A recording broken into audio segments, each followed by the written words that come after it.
Hello and welcome to the Divine Renovation Podcast, where we seek to inspire and equip you to bring your parish from maintenance to mission. My name's Dan O'Rourke, and I'm in studio with two of my best buds. Good morning, Ron Huntley. How you doing, buddy? Great, thank you, Dan. It's good to see you, and it's good to see you as well, Father James. Good to be seen. Excellent. So, guys, at our parish, there's a number of things that we do in a given year, and just recently we did a leadership summit, and that got me thinking a little bit about the differences between volunteers and leaders, and how do we understand sort of the difference between a volunteer culture and a leadership culture. So I wanted to kick off this conversation, but before I kick it off with sort of a definition in terms, I wanted to kick it off with how I think a lot of priests would experience this question. If they're stepping into leadership at a parish, or if they're deciding that they're going to mobilize their parish in a new and different way, they've inherited all sorts of leaders. They've got people inside of their parishes running ministries. But some of them might be a good fit. Some of them might be not such a good fit. What would you say to a leader or a parish priest or a pastor who's stepping into that kind of a role? I don't know any priests that aren't stepping into that role. Honestly, that is the culture of the church. And so the question is that the culture we want? And if not, how do we get from here to there? How do we change it? How do we shift it from doing ministry to leading ministry? And that's a really fun question. It's a really fun challenge, too. And it's exactly what we faced at St. Benedict Parish, wasn't it? I think the question is, in terms of the image of stepping into it, it's the decision to go in a missionary direction, to mobilize. I think every single priest is in that situation. Yes. The question is, are you making a decision to go in a different direction? And it can happen two different ways. You can come into a parish as a new leader and you inherit something, or within the parish that you've been in there for a number of years and you feel a call and you make a decision to go in a different direction. Now, you've got to deal not just with what you inherited, but what you've also created. What you've built, yeah.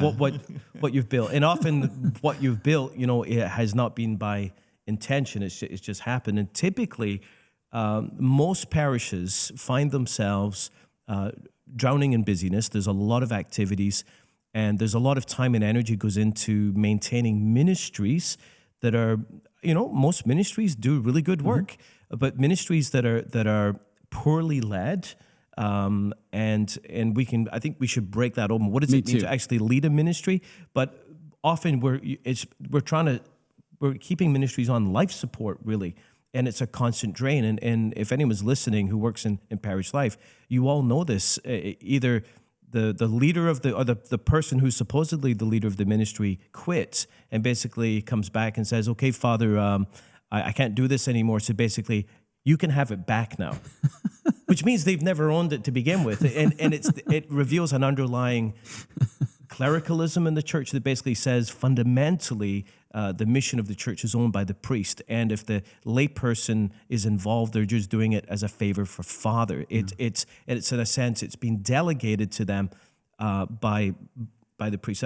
But a month ago, I was in Paris and I was interviewed by some TV station thing, and the lady asked me about delegating ministry to lay people, and I said about delegating evangelization, and I said, well, if that doesn't need to be delegated. I mean, technically speaking, there is a place for delegation, but when things that are specific to priestly ministry are shared by lay people, that's an act of delegation because they're participating in what is proper to priestly ministry. But the life of the baptized is the life of the baptized. It doesn't need to be delegated. There needs to be co-responsibility. We need to share it together, and there needs to be a collaboration. But you don't need, as a priest, you don't need the priest permission to be a follower of Jesus to live that out in your life. Yeah. So it's not a question of delegation. So the question then is, how do we see people own their baptismal identity and step into the call that they have from God, so that we could begin to see a parish mobilized? So most of our parishes, the people who are serving, most of them would be volunteers. So aren't you delegating to me if I'm a volunteer? Aren't you saying, I'm delegating these responsibilities to you? You're willing to step up, and so here are the responsibilities? You can, and I think that's a way to do it. I don't think that's the best way to do it. That's certainly not what we propose in Divine Renovation as a ministry. We're inviting leaders to recognize what's what's required and seek people of capacity and invite them to something amazing, to use all their gifts, dreams, passions, skills, and everything else and apply them to something to make something crazy God-sized happen in whatever it is where the opportunity lies. That's very different from delegating responsibility. See, delegation says the responsibility for this is it's my responsibility, and for whatever reason I cannot do it, I'm going to ask you to do it on my behalf.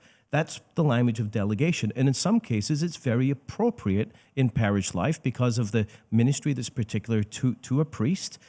But in living out the baptismal calling, that this is a big problem. If we continue to think of it as a delegation, then what we're saying is that the entire life of the church is caught up in the person of the priest. He is the only person who has responsibility for the mission. And that's, since the Second Vatican Council, something that we've been trying to break away from. Is this idea that the mission is owned by the ordained. Here's the thing, like the baptized we have different roles, but the baptized are no less responsible for the mission of Jesus Christ than are the ordained. And so you can't have co-responsibility and delegation at the same time. Either we're co-responsible, and if we are, then you don't need to delegate it. Now, that doesn't mean there's not a flow of accountability, because the priest, the pastor, is still going to be the leader. And we need to be in communion with each other. There needs to be trust. There needs to be a level of accountability. It's not delegation, it's activation. I want to activate what's in you. And we want to do it from the gifts that God has given you and the call that God has put in your heart. And that's what we began to see at St. Benedict Parish when we invited our people in the position of leading ministries to actually step into it as leaders, to see themselves as leaders, not just schedulers, not just doing Father a favor, but own your ministry, own it. Let it have a vision for your ministry that burns in your heart. Like, step into it. Ron, say more about this. You were with me when we did this. Well, one of the things, as you're saying, one of the biggest mistakes and temptations people have as priests and their leadership team as they start down this road is they realize what we're talking about and they get really excited about it. They buy into it. It speaks to their heart. It makes sense in terms of where they want to go. And then they look at the people they currently have and they go, oh, uh-oh. Actually, some of those people are my biggest detractors. Yes. They're not really my leaders. And so they want to create a leadership summit like you talked about, Dan. Like we just had one at St. Benedict Parish. They want to create something like that, but they don't want to invite the people they've already allowed to lead for the roles. Yeah, and I said, big mistake. Don't do that. Might be tempting because all of a sudden they see how big people's hearts and dispositions and attitudes are and willingness, how important that is to the success they want to have in the direction they want to go. And so they want to pretend these people don't exist, start something new beside it, which is completely disrespectful. And to be honest with you, it's not these people's fault. That's right. You've invited them to do something. They've been faithful as heck, even if they're backbiting and undermining what you're doing behind the scenes. But that's the bed you made. We have to invest in them and give them a chance and invite them to something more. And there's a process. Absolutely. I think of the parable of the fig tree. There was no fruit, and the guy was like, okay, I'm going to chop it down. It was like, no, give it another season. Let's put down some fertilizer and see what happens. And if after investing, if it doesn't bear any fruit, then we can chop it down. This is such a radical shift in thinking. Even the idea of supporting ministries, because one of the things when we began to lead at St. Benedict Parish, we ended up with like 70 or 80 ministries, and like probably 60% of them were just floating out there. They were absolutely unsupported. There was no accountability. Yeah, and they're all doing their own thing, and everyone's making a demand of the bandwidth of the leadership. And the only way that we talk about low control, high accountability. I mean, those are your options. Either if you're the only way a parish is going to flourish and you're going to unleash the missionary potential of your church is low control. You can't control it. If you exercise your leadership as as controlling everything, you'll be a bottleneck as opposed to being a bottle opener. So you've got to have low control, but which means we need high accountability. We need ministries that are tied in, ministries that are supported, ministry leaders who support the vision. Ron, but what would you say would be the ideal qualities of a parishioner who leads a ministry? What would that look like? I think Patrick Lencioni wrote a book not that long ago to help the business world recruit new people, the ultimate team player, and he talked about humble, hungry, and smart. Yeah. And of those three, when he says smart, he means people smart. But of those three, the most important is humility. We often use the term or the acronym FACT that we got from Tanya Rogerson when she came over from Catholic Christian Outreach. And she worked with us on staff for 3-4 years. Yeah, and she taught us that faithful, available, contagious, and teachable, so that lens with which we could share with others so that we could help others or we could empower others to help us identify great leaders. And those tools are really helpful. Whether it's Patrick Lencioni or CCO, those two acronyms are really helpful to begin to help us to see what we're looking for. Because I think the church historically has overvalued the A. Yes. Are they available? And so it's like, okay, finally I got somebody doing it. I know they're not doing a great job. I know they're chronically cranky. I know they're undermining other things. I know they're controlling. They gossip. They do all those other things. But at least that's one less thing I need to worry about. But if they ever quit, what would we do? But this is a real tension. Let's pull it out a little bit, because this is a real tension. There are priests listening right now who have ministries that they're being led by someone that the main qualifier is that they are an A. They are available, and they can't. What am I going to do? So I how can't do you get rid start? of this guy because I How can't do you shut start? the ministry down. Let's go back to the image of the fig tree. So where would you begin? Like anything, you've got to begin with the why. And I think simply gathering together those in the positions of leadership. And when we first started doing the leadership summits, we knew that technically probably 50-60% of the people in the leadership roles were not functioning as leaders. Here's the thing. It's not their fault. They didn't even know that they ought to be functioning as leaders. They were never asked to be. They were never asked. No, in it's fact, not our culture. Probably it was the contrary. Yeah. We had, when we first did the ME25 in our parish in the very first year, and that's a tool that's put out by Gallup to measure organizational health, one of our biggest weaknesses was in the question, the spiritual leaders of my parish seem to care about me as a person. Now, I didn't take it personally because I'd only been in the parish for a few months, but when when we looked at the low results in that question, we asked why, and we established some focus groups to open dialogue in different parts of the parish. And we found out that, not surprisingly, for most people, the spiritual leader of the parish was the guy with the collar, and that was it. Which, for a parish that had, 1,400 people on a weekend, it's kind of tough for me to be everyone's personal friend and to care personally about everyone. So we knew that we had to expand the understanding or the perception of what a leader was. And we found out very quickly that the ministry leaders did not see themselves as leaders. In fact, we hadn't even really defined what leadership was. That was another I was going to say it was a aha moment, but it was really a moment, because we had been talking about leadership for some time, and it was Tanya again who said, have we even defined what we mean? Because when we use the word leadership, people automatically think the priest or the full-time hired pastoral worker. So we had to define leadership, but starting to bring people together and then inviting them to see their leadership differently. Ron, speaking to them about impact and how we can even inadvertently have negative impact, the importance of a healthy culture, inviting people to actually own their leadership. I remember the exercise, I think you led it, about we worked with the parish leaders, the ministry leaders, to do an elevator pitch for their ministry. Remember? That was fun too. It was like a speed dating thing we did, because people had never thought of it like that. Okay, I've got to own this. I'm driving this ministry. I'm leading this ministry. What's your vision?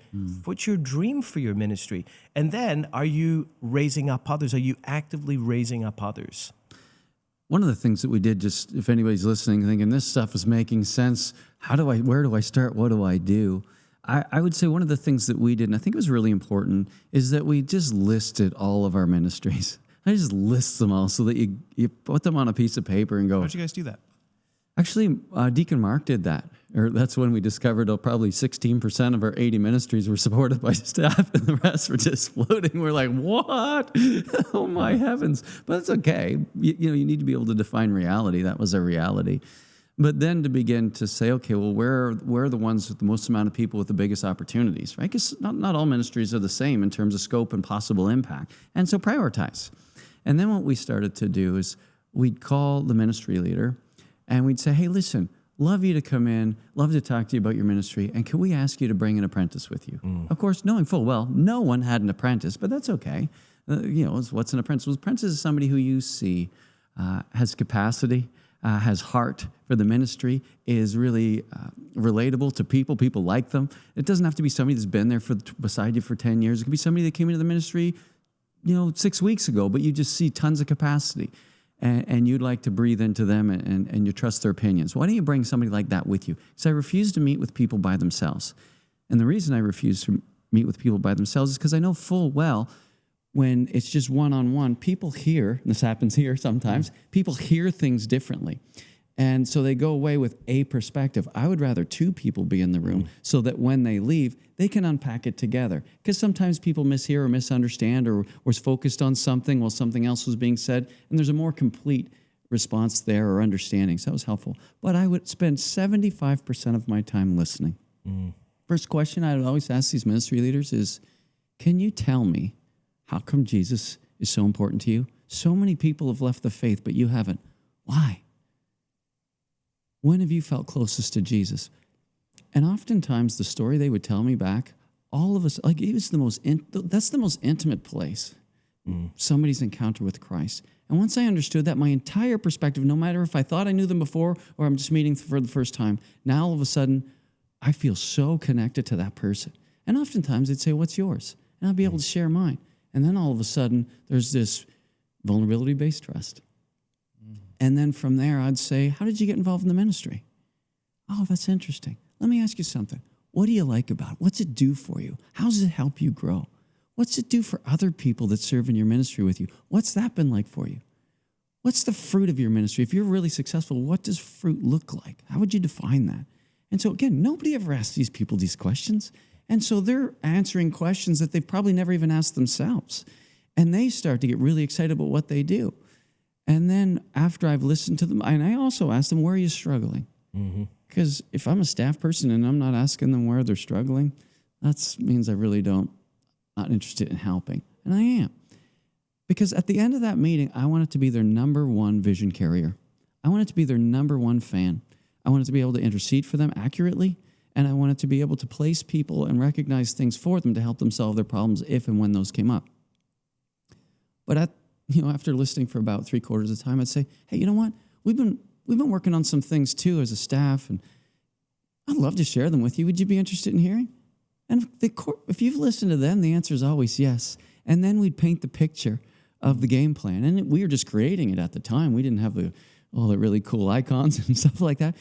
And I would let them know where I felt they fit in and what they thought of that. And then I'd talk about health versus toxicity because culture is important.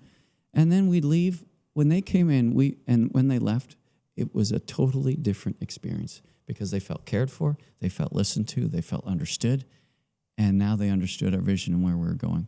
That, for me, is such an important place to start because in that, I would talk about the shift from doing leadership to leading. And probably about 25%, probably about 60% of those people said, I could never do that. That's not me. That's not what I signed up for. And of course, it isn't what they signed up for. Yeah. But I would say to them, it's okay. We believe in you. We trust you. We want to work with you. And we'd like to help you evolve into that person. Yes. So we give them the choice. And some of the people, probably 20% said, actually, that's 100% not me. I'm not interested in doing that. I don't have the energy to do that. I'm too old. My time has passed. And I'd say, fair enough. Would you be willing to keep doing the scheduling? And could you help me identify somebody in your ministry that might be a good fit for that? And so that's how we transition. It took a long time. How long did it take? So I remember when you guys were meeting with, I'd often walk down the hall and I'd see you in your office meeting with ministry leaders. How long did it take for even that initial first meeting to go through all the different ministries?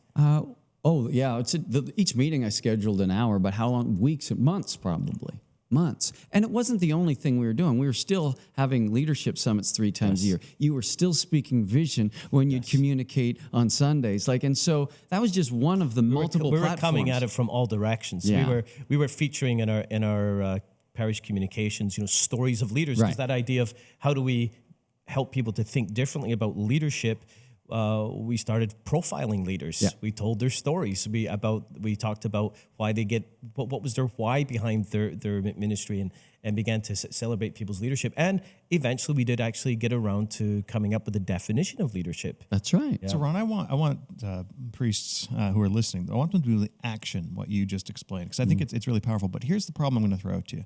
Most priests, especially outside of North America, they don't have a staff. They don't have a Ron to go and do this meetings. What would you have done, Father James, if you didn't have a Ron on staff, which many of these priests don't have? What would you have done? Well, the first thing you've got to do is find key collaborators who are Yes. going to work with you side by side. If you don't have a Ron who's paid, there are amazing men and women in every parish who have a heart to see your parish be other than what it is. Ron was a Ron before he was paid. That's I didn't right. need to be paid to use my gifts. You didn't need to be I was paid in love all with that Jesus. time. I Ron, was you've in always love been with- a Ron. I could have saved all that money. There's Rons in every parish. That's the truth. Yes, that's It right. is the truth. And what we don't do is we don't invite people to be all they can be. We invite them to be way less than they could be, which is not engaging for people who have capacity. So look at people who have those gifts, who have a desire to see the parish be mobilized, who have a great heart for people, really love people, and approach them and present a vision and say, I see in you these qualities. It's the whole thing of building a senior leadership team. Many of our parishes have senior leadership teams, and they don't have any staff. It's people. They're Including their leadership team isn't staff. That's Yeah. right. So it's often parishioners, and so you work with those people. You need the first thing you've got to do as a priest is you can't do it alone, and you've got to bring people around you, and then together you begin to mobilize on these things. Well, and for example, Dan, great question, because it's a valid point. I'd say most of the world doesn't have that, in my experience so far. However, one of the things that we're doing as we're coaching into pastors and their leadership teams, and many of them are completely volunteers, we're still developing a structure of support for ministries and leaders, and we're inviting these volunteer senior leadership team members to support one or two ministries. That doesn't mean they're doing the ministry work. It means they're supporting the people who are leaders, which is mind-blowing for them. Very exciting for them. It's like, what? I can do that? Like, it doesn't even dawn on them that and part of that is because they think top-down. Yep. And they think, okay, so do I have authority? Can I tell them what to do now? Is that what you're saying? It's like, that's not what we're saying. We're saying, can you love them into life? You said not delegate, but activate. Your job is to activate people, to catch them doing things right, to come alongside them, to understand them, to be their biggest vision carriers. Encourage them Yeah. to help them to think even bit bigger than what they're doing right now. I love when different ministries or ministry leaders would be asked about your vision, like what's your vision for your particular ministry? And again, people had never been asked that question before, because if you dare to answer that question, it means you've got to own it. And you're not just doing it as a favor for Father or a favor or because no one else was there, so you got it by default. You got to claim it. And here's the thing, on the other side of it, if you do go through this process, you will expose the weaker ministries. So ministries that no one feels a burning passion in their heart, no one is willing to step up. It's the kind of ministry that you've got to kind of berate and guilt people into stepping up. That's a clear red flag. When ministries resort to guilting people to do it, that's a sign that it's not healthy. And literally, it's going to suck life out of people, because it's got to begin with a passion in people's hearts. They really feel called to do this ministry. Don't keep a thing going just because it would be sad if it stopped. The church is supposed to have We're that, supposed to have it. That's what you're supposed to do. Yeah, it can come from a place of passion and a good fit for other people. To be honest with you, I've done tons of work in not-for-profits, particularly in the sporting world, and it's not that unsimilar to a church in that you have very few employees, and you have loads of volunteers, and you have goals and dreams in mind. And boy, take a look at your local sports club, whether it's hockey, soccer, football, whatever it is, and look at how hard those volunteers work. They work full-time doing something else. Look how much time, energy, effort, dream. They stay up at night thinking of new practice plans and things like that. They bring other people in to help coach with them. They go get experts to do special things, to invest in these kids so that they can win games and everything. the human race is really good at being generous. We need a vision worth our time, effort, and energy. And so often in the church, we have such small goals that great people are not needed. You just need people to move stuff around and do stuff to go through the process. Oh man, your church will never thrive unless you have a God-sized dream.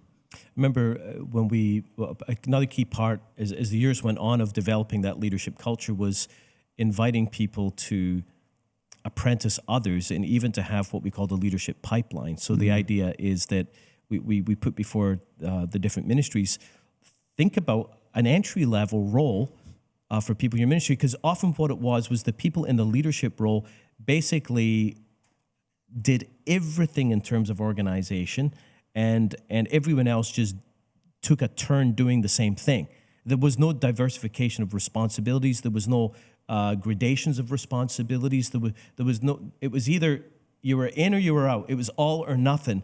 And the person in the leadership role pretty much did everything around organizing. And we had to kind of break into that and say, your goal as a leader almost is to work yourself out of a job. Like begin to share that responsibility and have a pipeline for it, for people to go into it.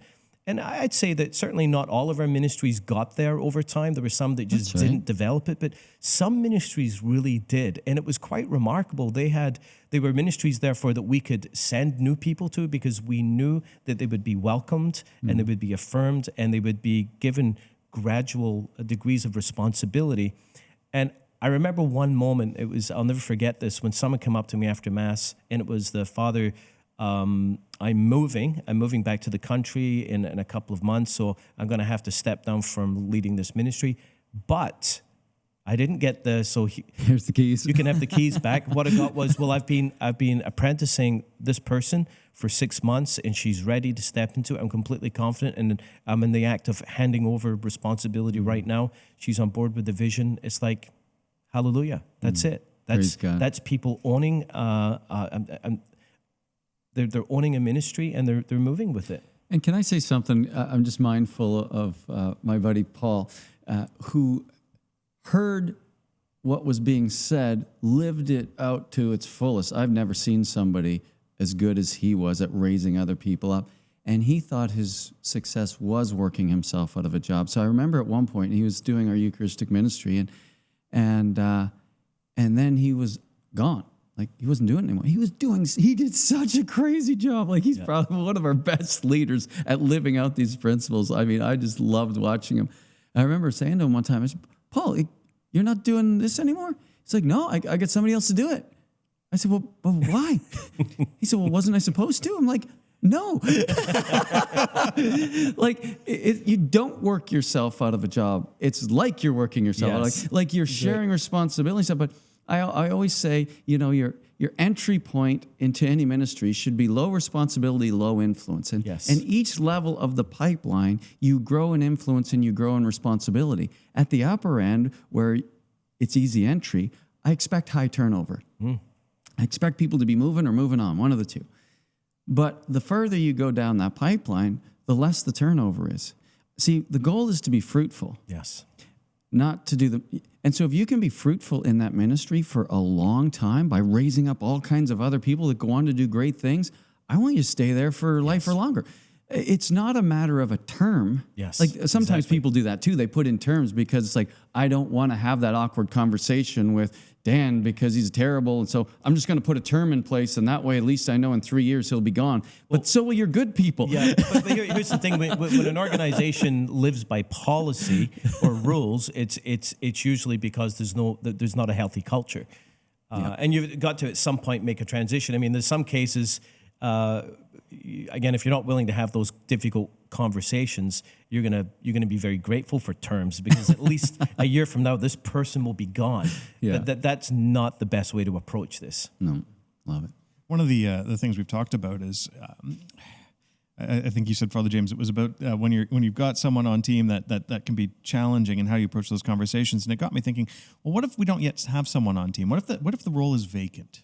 What if you've got a ministry role that's just vacant, and it's not a ministry that people are afraid of, but like, how do you identify and bring someone in? Like, what's that conversation even look like? And what are some of those things that you'd want to do to make sure you're staging it so that they can come in a good way? I mean, like a particular parish ministry? Yeah.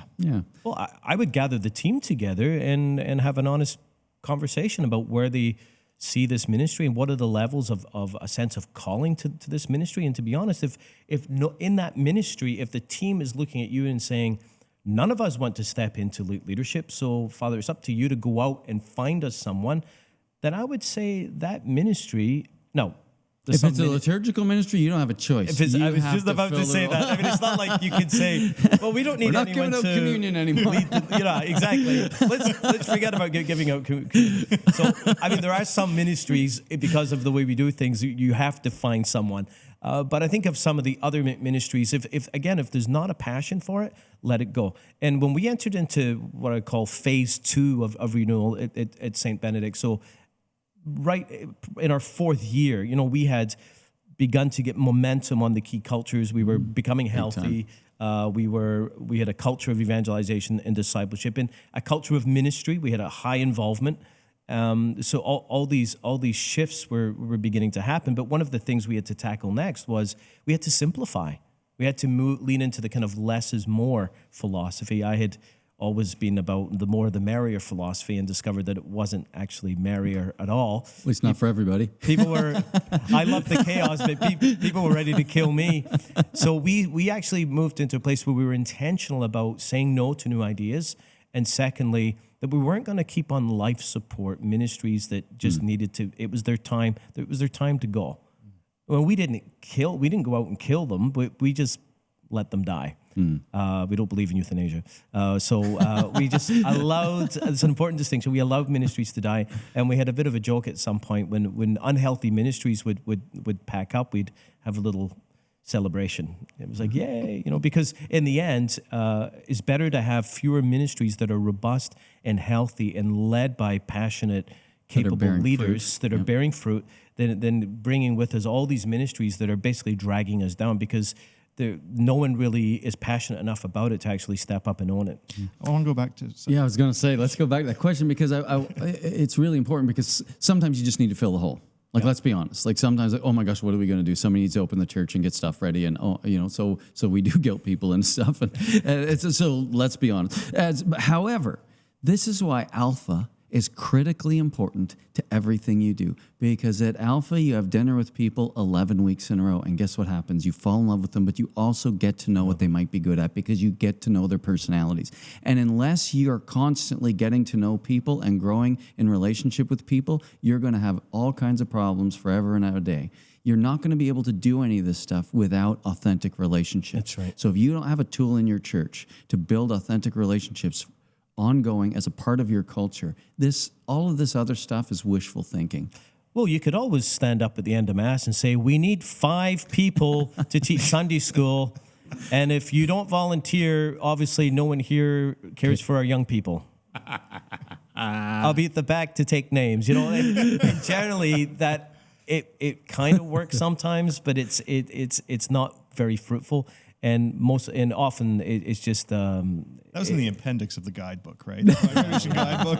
Like I've been there, and I've done that, and I think most parish leaders have. And it's people will end up saying, "Well, I guess I'll do it. It's my turn. It's my turn." Yeah. And it's a burden. It's not something that's joyful. And I think of the parish purpose to raise up disciples who joyfully live out the mission of Jesus Christ. We want people to be joyful. If your ministry is a burden to you, guess what? Your exercise of that ministry will be a burden to others. Amen. If the burden is light and it's joyful and life-giving, it will be joyful. Your exercise of that ministry will bring joy and life to others. Can I speak into something around that? I was just talking to two of our friends, John and Rosemary Keene, who really feel called to bless marriages. So somebody invited them to experience the marriage course they loved, and they challenged them, would you be willing to do this? And they thought, you know what? Marriages are under attack. We need to help support families and it's great. We always had a vision for that as a tool for pre-evangelization. Like you don't have to be Christian or believe in God to know how hard marriage is and communication. And so it's such an easy bridge for people who aren't in the church. Well, what they've been doing so far, 50% of the people taking the marriage course aren't connected with the church at all. What a great tool for pre-evangelization. And then the other part is, how can we as leaders decide, is this a priority for us? And if so, how can we work together? Or, because you said earlier, when we want to simplify things, sometimes that means saying no. And so that's hard because there's lots of good ideas. I remember somebody coming to me one time with this great idea to pray for politicians and really had an honest, authentic call. But then they also wanted us to make the whole church do it. And it's like, well, no, you're welcome to do it though, and grab some of your friends. Like, no, I think that's great. And so it's sometimes hard as you unleash people in their gifts, because sometimes a lot of good ideas can come forward, and that creates a problem in and of itself. And so then you're discerning what's consistent with where we're going and what we want to do, and what is a distraction and watering down our focus. It's hard. I remember one time being in conversation with Father Simon and saying to him, it's not bad ideas that could take us down; it's good ideas, and it's more difficult to say no to a good idea. What is critical to mobilization of any parish is these threefold conversion. Parishes are changed when people are changed. What's the change in people? Conversion to Christ, conversion to Christ's church, conversion to Christ's cause, to Christ, to Christ's church, to Christ's cause. It's easy to remember. The whole thing is that you can get involved in ministry out of a sense of this is the morally right thing to do, and this is what is going to make the world a better place. But I think authentic Christian ministry is rooted in a love of others through a love of the person of Jesus Christ. And so the deeper we're in love with him and in intimacy with him, the more fruitful our ministry will be. Conversion to Christ's church, that's not an abstraction. It's not about my conviction about the reality of the church. It was founded by Jesus. It's not so much that as the experience of church as community. So my conversion to community as being essential, that I know that I can't be who I'm called to be unless I have that experience of community. Finally, conversion to Christ's cause, the mission to go make disciples, the mission to make an impact on the world. Like, that's got to be personally owned. Again, going back to the first thing we talked about, if the mission is primarily the locus of ownership of mission is in the person of the priest, as a layperson, you're never going to own the mission. Your mission, the sacrament of mission, is baptism, not ordination.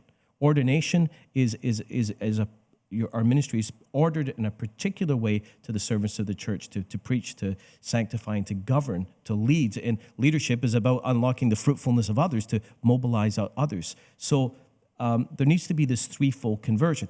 And Alpha does that. That's what we see in Alpha. I mean, people get converted to all three. And then it creates a problem. Because then you got all these people who are just like alive and are like want to do everything. And it's like, okay, this was easier when we were sleepy, when we were Saint Sleepyville. It's Saint Sleepyville. Now we've got all these spiritual toddlers who are making a bit of a mess, and it's good stuff. And you don't want to discourage them. And any parent knows this. If you've got a precocious 3-year-old who's curious and you don't want to discourage, but there's a certain level, or else your home is going to end up in chaos. Guys, I'm going to have to cut you off here, and I'm going to create a problem as well. We are out of time. Oh my goodness, we were just getting started. It just flew by, but there is a solution. So for those people who've been listening and joining us, Ron, you did a great series of videos unpacking how to use Alpha as your leadership pipeline. That's it within the Divine Renovation Network. So if you and your parish aren't yet part of the Divine Renovation Network, there's a whole series of videos specifically that goes into some of what we've been talking today. There's also a whole bunch of other resources that would be available to you. And as important as those resources are, by joining the Divine Renovation Network, it's also it's an indicator of your parish's desire to move from maintenance to mission, and it helps enable this ministry. It allows us to help other parishes all over the world. So I'm hoping that you might feel called to join the Divine Renovation Network. And if you are, you'll see more of us there. Otherwise, you're going to have to wait till the next podcast. So we look forward to seeing you again sometime in the next week or so. God bless.